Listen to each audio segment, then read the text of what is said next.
I read A Court of Thorns and Roses by Sarah J Maas. I'll be honest with you, I'm probably not going to review a ton of books on this channel. It's just not, I don't read enough to make consistent content out of it. But it's a good opportunity to test out the new setup. I messed it up this morning, so I was kind of wanting to play around with it anyways and see kind of what the video looked like. Try out the blue screen with the monkey hair because I feel like that's the one that it doesn't really work. Change the angle here. You got the Scream, Dexter, Jason, some popcorn buckets and stuff. I like this stuff. I don't know. Consumerism has destroyed me as a man. Anyways, I like this book well enough. Most of it feels like somewhat generic. All the interesting bits I feel like get glossed over. I know I'm not like the target audience, but I do love some of these bits. And I don't know, for about 45% of it, I was pretty sure the character I was most interested in is a mercenary from the very beginning. She quickly gets passed over, and then it seems like only comes up once again with the other sister, who, after we reunite with her, oh boy, that's my girl right there, older sister. I can't remember her name right now, but yeah, that. And she goes, yeah, I was into that boy until I found out and figured out that he wouldn't go to the wall for me. That's when I knew it wasn't for me. Yes. Yes, please. Feyre's fine. I gotta be honest with you. In the same way that I know what you did last summer's remake pulls all the teeth out of it, she's got this crazy amount of guilt that it's really only valid towards the end of the book. I don't see it. I don't get it. Because when she kills the wolf, there's some level of danger there for her. Like, the wolf isn't actively attacking her or anything, but it certainly seems like a possibility, so I kind of get where she's coming from. And for all the belly aching they make of her killing that guy, they're just lucky she didn't eat him. Because real talk, if she could have carried the wolf back, I think she'd have eaten him too. Because she'd have had to. Her situation is so dire, it feels corny to make it a thing. Honestly, I do want to be honest, I do know that I know a little bit about these books, so going into it, I wasn't going in blind. I know that people call Tamlin tampon, so the whole book, I'm waiting for him to be like a jerk or a dick or a bozo. And I think the only thing I can find that's really egregious is when he sends her away. Because everybody should hate him for that. From top to bottom, he screws everybody over. Because the second he sends her away, he had won. He had his cake and he was eating it. He was literally eating it. And he sends it back. And not only does it not work out, it basically causes a lot of terrible destruction for everyone. Overall, I enjoyed this book well enough. I thought Amarantha would be hotter. And even she makes a mention of it, she's fine. I don't know. I thought I'd just be more into her. And I don't know, it just wasn't for me. It's super fun. I enjoy what's going on. It does feel like the last third of the book is kind of rushed. Amarantha's tortures and torments and trials are all kind of I don't know. It's just not for me.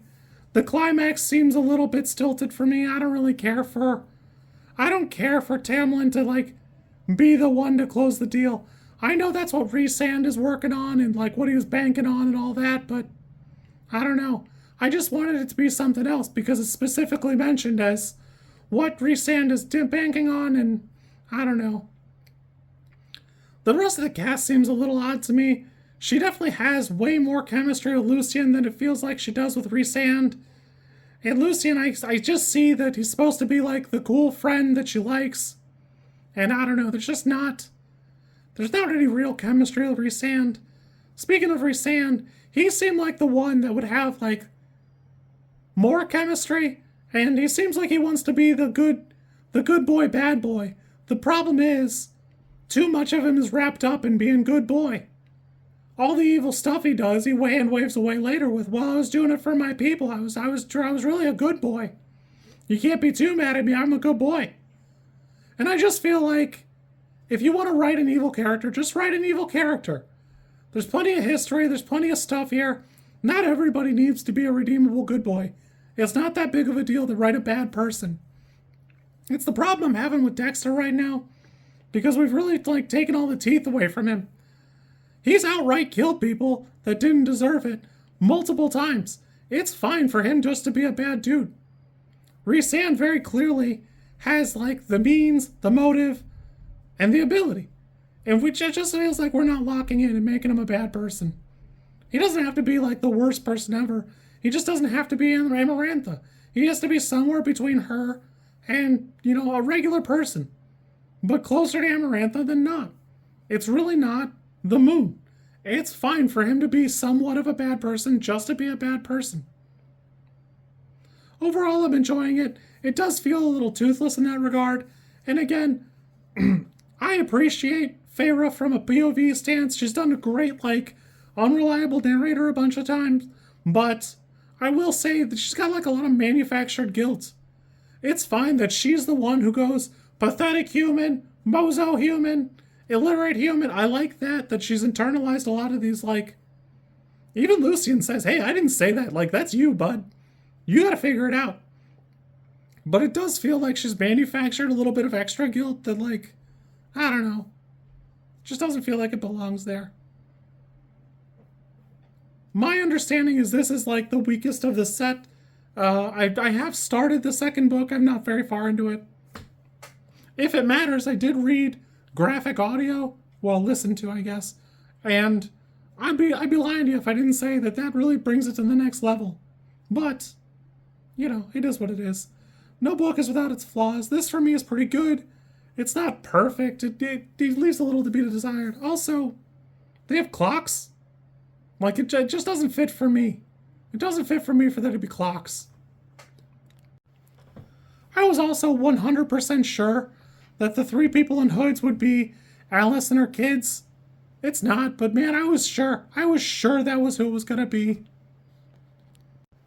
I think Nesta is the sister's name, and I'm resisting with every fiber of my being not to just skip to that book and read that. Because Nesta, best girl, I don't care anymore. These other people are just noise, who cares? I don't care about Rhysand, or Tamlin, this wedding, these bozos. Only Nesta. Nesta, best girl. Everyone else, just the rest. There's a tagline in here. Something about Nesta, Besta, and Resta. And it's just been a long day, so I don't have it. But it's there. Just know, when I make a thumbnail, that's what it's gonna be. You kids be good. I'll probably check out more of these, but at my leisure. Hopefully this setup worked out because I wasn't careful when I made this video, so it's probably all messed up somehow. Good luck, me. If you like this content, I'm supposed to ask you to like, comment, and subscribe. I think like is here, and comment is probably down there, and subscribe over there somewhere too, I think. I don't know how many times this snippet is gonna make it into a video.